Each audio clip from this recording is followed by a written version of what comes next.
Vous vous comparez régulièrement aux autres, ça vous fait du mal, vous avez tendance à vous dénigrer ou à envier la vie des autres. Regardez très vite cette vidéo.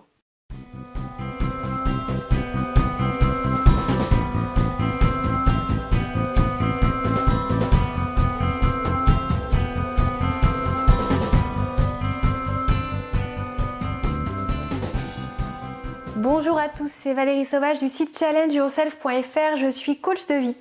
J'exerce à Rennes en cabinet mais également par téléphone. Donc si vous avez envie de changer de vie, de passer à autre chose, de travailler sur certains points qui pour l'instant vous font mal, qui vous limitent, ou si vous recherchez en ce moment du sens à votre vie, si vous avez une décision à prendre, un nouveau chemin à parcourir, n'hésitez surtout pas, vous allez sur le site challengeyourself.fr et vous me contactez. Le coaching individuel, ça a fait ses preuves, c'est extrêmement rapide parce que c'est du sur-mesure. C'est une vraie interaction entre nous, je vous amène des méthodes, des clés. Je vous pose les questions qui font vraiment avancer et vous allez voir que vous allez vous révéler à une vitesse qui va vous surprendre vous-même. Alors aujourd'hui, une vidéo qui me tient à cœur. Se comparer aux autres, c'est quelque chose qui en général fait beaucoup de mal. Alors je ne sais pas si vous êtes concerné, si vous regardez la vidéo, c'est peut-être parce que vous êtes personnellement concerné ou parce que vous vivez avec quelqu'un ou vous connaissez quelqu'un que ça fait énormément souffrir, qui se compare sans arrêt, qui se jauge et qui a un baromètre finalement de réussite de sa vie par rapport à la réussite des autres. Et ça, c'est plutôt que de vous inciter à avoir un joli modèle ou que ça l'incite lui, si c'est quelqu'un d'autre de concerné, à se fixer des objectifs, à avoir envie de grandes choses, va fragiliser, va casser le moral, va freiner de pair de fer moins bien que les autres, va limiter, c'est destructeur, c'est démoralisant, c'est quelque chose qu'il faut surtout combattre. Alors se comparer aux autres, c'est tout à fait humain, c'est quelque chose qu'on fait tous, plus ou moins, sauf que c'est l'interprétation qu'on va faire de la comparaison qui va être positive et motivante ou au contraire limitante et destructrice. Si vous vous comparez aux autres et que vous avez tendance à envier, voire à jalouser la vie des autres, que vous trouvez que leur vie est mieux que la vôtre, sur un point ou sur l'ensemble des points, ça va vous faire énormément de mal. Ça va vous limiter, ça va finalement faire baisser votre confiance en vous, votre estime de vous. Vous allez vous demander mais pourquoi l'autre a réussi à atteindre ça et moi je n'y arrive pas? Qu'est-ce que j'ai de moi? Alors peut-être que ça va vous permettre de réaliser, d'avancer, de faire ce chemin qui va vous permettre de vous remettre en question. Mais en général, on a tendance à rentrer dans une espèce de cercle vicieux où on va tourner en boucle sur c'est injuste, pourquoi lui a ça, pourquoi moi j'ai pas ça, plutôt que d'être sur quelque chose de constructif. Ok, je voudrais ça, comment l'avoir? Ça c'est la deuxième option. C'est-à-dire qu'on peut voir finalement la réussite de l'autre comme quelque chose de positif, d'attractif, qui vous motive à atteindre la même chose ou à atteindre un de vos rêves. Vous avez vu l'autre se fixer un objectif, l'atteindre, et bien maintenant vous voyez que c'est possible. Vous n'y croyez peut-être pas pour lui, il a réussi, peut-être que vous aussi. Ça va vous donner finalement ce courage, cette niaque, de vous donner les moyens d'avancer, de vous dire mais en fait, si ça c'est possible, moi ce que je veux réaliser, ça l'est encore plus. Donc j'y vais, je fonce, je passe à l'action et je ne tarde plus, je ne me trouve plus d'excuses. Je prends mes responsabilités et j'y vais. La comparaison aux autres, en fait, c'est quelque chose qu'on fait depuis très longtemps, dès enfant. On se comparait aux autres, on comparait notamment ce que les autres avaient et ce que nous n'avions pas. Alors c'était les jouets, beaucoup. Il avait le dernier jouet à la mode, il arrivait plus tard avec le dernier blouson ou les dernières chaussures que tout le monde rêvait d'avoir et nous, non. Et au final, on se comparait sans arrêt, alors ça engageait plein de choses, plein de peurs. C'était un fonctionnement qui était plutôt logique quand on était enfant et pas encore construit, qu'on n'avait pas atteint ce niveau de maturité que logiquement en tant qu'adulte on arrive à atteindre, pour certains en tout cas. Et on se mirait finalement dans cette espèce de tableau de comparaison entre ceux qui avaient, ceux qui n'avaient pas, ceux qui avaient beaucoup, ceux qui n'avaient rien, ceux qui avaient un peu mais c'était tellement rien à côté des autres que ça devenait rien. Enfin, c'était une compétition permanente. Certains ont gardé cette mentalité. Ils regardent la voiture qu'a le voisin, la voiture qu'a le collègue, le salaire qu'a le collègue. Et pourquoi est-ce que nous, on n'a pas le même?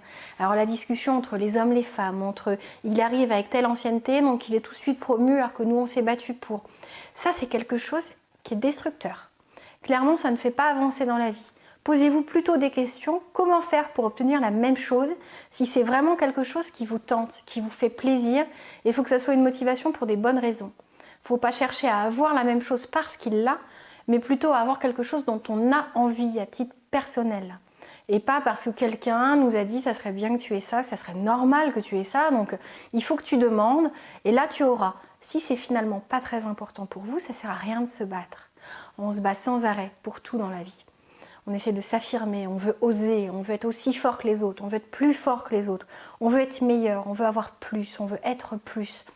C'est une bataille sans fin qui peut vous mener finalement à une fatigue. Certains burn-out, c'est ça aussi, c'est le fait de sans arrêt combattre, sans arrêt avoir des attentes qui grandissent, qui, une fois un objectif atteint, eh bien, ne suffit plus, on n'arrive même plus à savourer la satisfaction de l'objectif atteint, qu'on veut tout de suite autre chose. C'est la même chose pour les accros aux achats ou les accros à n'importe quoi. Ça ne nous suffit plus, on veut encore plus, on veut toujours plus, on veut être différent, voilà, on veut ce que les autres ont, mais on veut mieux. Et ça, clairement, il faut sortir de ce schéma-là. Alors comment est-ce qu'on fait? Il y a plusieurs voies. Je vais vous expliquer ça tout de suite. Quand je vous parle de voies, je vais plutôt vous parler d'étapes. Ce sont des choses qu'il faut franchir pas à pas. Premièrement, il faut déjà identifier le fait que c'est humain, c'est tout à fait logique de fonctionner comme ça. Donc on peut lever la culpabilité plutôt que de dire voilà, je suis quelqu'un de jaloux, c'est un trait de caractère, mes parents étaient pareils, mon frère est pareil. Non. Ça se change, c'est parce qu'il y a une frustration qui est là, c'est parce que certains de vos besoins ne sont pas assouvis, que du coup vous avez ce sentiment plutôt négatif qui va s'imprégner de la réussite des autres. Donc ça c'est vraiment un autre sujet, c'est quelque chose qu'on travaille beaucoup en coaching et dont on se libère et qui fait un bien fou parce qu'on n'est plus tenu d'accomplir la même chose que les autres, on n'est plus tenu d'avoir la même chose, on n'est plus relié à une possession matérielle signe extérieur de réussite et du coup on vit vraiment pour soi et avec des objectifs qui nous sont propres. Donc cette identification du caractère humain de l'envie et de la comparaison, ça va déjà lever une certaine culpabilité et puis vous permettre de faire bouger les choses, de vous dire c'est possible. C'est pas mon tempérament immuable à vie, je peux agir sur la chose, on peut travailler ses défauts, on peut développer ses qualités. C'est de notre responsabilité d'ailleurs, on a ce choix. L'autre chose, c'est qu'il faut identifier le rapport que vous avez avec la comparaison. Est-ce que c'est un rapport qui est plutôt sain, plutôt positif? Est-ce que vous trouvez ça bien que les autres réussissent? Est-ce que vous vous en réjouissez avec eux? Est-ce que vous savez même les récompenser de leur réussite, les féliciter? Est-ce que c'est quelque chose qui vous tire vers le haut, qui vous motive à avancer également, à être dans l'action plutôt que dans la réflexion ou dans la rancœur? Et donc quelque chose qui est source d'énergie, qui derrière l'envie va vous apporter ce moteur déclencheur d'action et de définition d'objectifs. Donc là, si vous êtes dans ce schéma-là, clairement la comparaison aux autres n'est absolument pas quelque chose de néfaste, de dangereux et qu'il faut éradiquer. Au contraire, restez dans cette dynamique. Par contre, si vous voyez que la comparaison aux autres vous fait mal, que vous vous dénigrez, que ça vous limite, que vous vous remettez en cause, que ça descend votre niveau d'estime, votre confiance en vous, parce que vous dites moi je n'arrive pas à faire ça. J'ai essayé, lui a réussi, pas moi, donc je suis moins bon que lui, donc je suis moins beau que lui, donc je n'arrive pas à tenir un régime, j'ai pas autant de volonté que lui. Lui il a tout, il a la femme, il a le super poste, il a la super voiture, les enfants parfaits, et moi j'ai rien, j'ai pas encore avancé, j'ai pas encore fondé de foyer, eu d'enfants, je suis dans un boulot qui me plaît pas, j'ai pas de volonté, j'ai pas de courage, j'ai pas de motivation, je suis nulle. Arrêtez de vous dénigrer. Cette personne-là, si elle est arrivée là où elle est, c'est pas sans effort, c'est pas sans travail, sans réflexion. Elle s'est donné les moyens. Vous avez cette possibilité aussi. Il y a un prix à payer. C'est-à-dire que vous, quand vous profitez de soirées entre amis, cette personne est peut-être en train de s'occuper de changer son bébé et d'avoir le nez dans les couches. Clairement, ce moment-là, vous préférez peut-être garder votre soirée entre amis que le moment des couches chez celui que vous enviez fortement. Ce que vous enviez chez les autres, c'est finalement un miroir. C'est ce que vous aimeriez avoir ou ce que vous avez déjà au fond de vous et que vous n'avez pas su ou pas vu et que vous n'avez pas encore développé. Donc c'est quelque chose qui vous attire énormément parce que vous le sentez en vous de manière plus ou moins consciente et vous avez envie aussi de franchir cette étape. Vous avez envie de reconnaissance, vous avez envie d'être aimé, d'être accepté, de grandir et ça vous frustre que de voir que les autres le font et que vous ne le faites pas. Servez-vous de cette prise de conscience pour avancer, pour faire bouger les choses et pour avancer dans votre vie. C'est très destructeur, très limitant, très démotivant de se comparer aux autres et de n'en sortir que du négatif. Concentrez-vous sur ce que vous avez de bien dans votre vie. Concentrez-vous sur le fait qu'il y a des choses que vous aimeriez améliorer, mais il y a des choses qui sont top. Voyez ce qui est bien, ce qui fonctionne. Si vous avez l'impression que votre vie est ratée et que la sienne est réussie, regardez comment va votre santé. Est-ce que vous êtes en forme? Est-ce que vous avez une ligne plutôt harmonieuse? Est-ce que votre corps fonctionne bien? Est-ce que vous n'avez pas de carence, de fatigue permanente, de maladie? Eh bien, si ça c'est déjà là, c'est déjà quelque chose dont vous pouvez vous réjouir. Donc votre vie n'est pas nulle, ratée, complètement négative. Si vous avez des amis, c'est pareil, vous avez su tisser des relations qui sont fortes, qui sont profondes, qui sont importantes pour vous. Donc ne les négligez pas quand vous dressez le bilan de votre vie, n'oubliez pas qu'il y a des choses qui vont bien. Regardez dans votre vie perso, regardez dans votre vie pro, dans votre épanouissement personnel. Peut-être que cette personne n'a pas le temps de se consacrer à un apprentissage que vous faites et qui va vous être profitable, qui va vous faire plaisir. Vous apprenez peut-être une langue, vous apprenez peut-être à danser, vous prévoyez peut-être vos vacances sac à dos au Nicaragua, ce que lui ne va pas pouvoir faire, ou il se limite, il pense ne pas pouvoir le faire, parce qu'il a des enfants en bas âge. Donc clairement, voyez midi à votre porte, tout simplement. Parce que votre vie va peut-être beaucoup mieux que ce que vous imaginez ou que ce que vous êtes en train de teinter de noirceur complètement démotivante. Regardez ce qui va bien. N'oubliez pas que ce que vous voyez de la vie de l'autre, c'est ce qu'il veut bien vous montrer. Les gens ne parlent pas de ce qui ne va pas. Certains le font, trop même. Mais il y a plein de gens qui vont vous dire « Non, non, ma vie est parfaite, ma femme est géniale », alors que vous ne savez pas qu'il y a un souci dans le couple.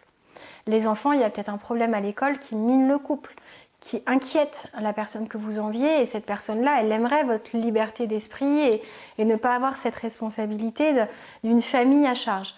Donc, se comparer aux autres, ça peut être très bien quand c'est positif, quand c'est source de motivation, quand c'est moteur d'action, mais quand c'est source de souffrance, quand vous vous dénigrez, quand vous ne voyez que le négatif de votre vie, là, il faut reprendre les choses en main, il faut se poser et il faut travailler. Si vous n'arrivez pas à le faire tout seul, vous me contactez, vous allez sur le site challengeyourself.fr et on le fera ensemble. Ne restez pas comme ça, ne restez pas malheureux, n'évitez pas les rencontres, n'évitez pas finalement des soirées qui peuvent être très agréables parce que vous avez peur d'avoir mal en voyant le bonheur affiché des autres. Relativisez. N'oubliez pas qu'on ne va pas forcément vous parler de tout ce qui ne va pas. Il y a des gens qui ne vont pas vous dire que la maman est sur sa fin de vie, que ça travaille énormément. Les gens vont rester plutôt positifs pour ne pas miner l'ambiance. Donc, aucune vie n'est parfaite. Personne n'a la vie de vos rêves. Votre vie, vos rêves ne vous appartiennent qu'à vous. Et donc, c'est à vous à la fois de définir ce que vous voulez, de vous fixer des objectifs ambitieux, beaux, motivants, mais atteignables, pour ne pas vous démoraliser. Et également, arrêtez de vous comparer aux autres si ça vous fait du mal. Si c'est moteur, eh bien continuez. Et continuez de voir ce qu'il y a d'attirant dans la vie des autres, les exemples, les modèles que vous pouvez prendre, les qualités que ça va vous donner envie de développer. Et puis, parlez-en aux gens que vous admirez, dites-leur que vous les admirez, dites-leur ou demandez-leur comment ils ont réussi. Vous allez en plus renforcer vos liens.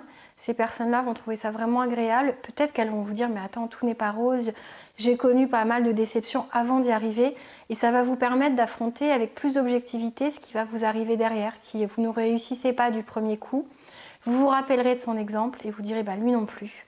Et je vais continuer, c'est peut-être à la 2e, 3e, 4e fois que vous allez réussir. Vous savez, un échec c'est jamais définitif, c'est peut-être simplement une étape avant enfin de réussir. Et c'est la surprise de la vie que de savoir au bout de combien d'essais on réussit, savoir les projets qui valent le coup. Mais en tout cas, soyez persévérants. Si vous croyez en vos rêves, vous y arriverez.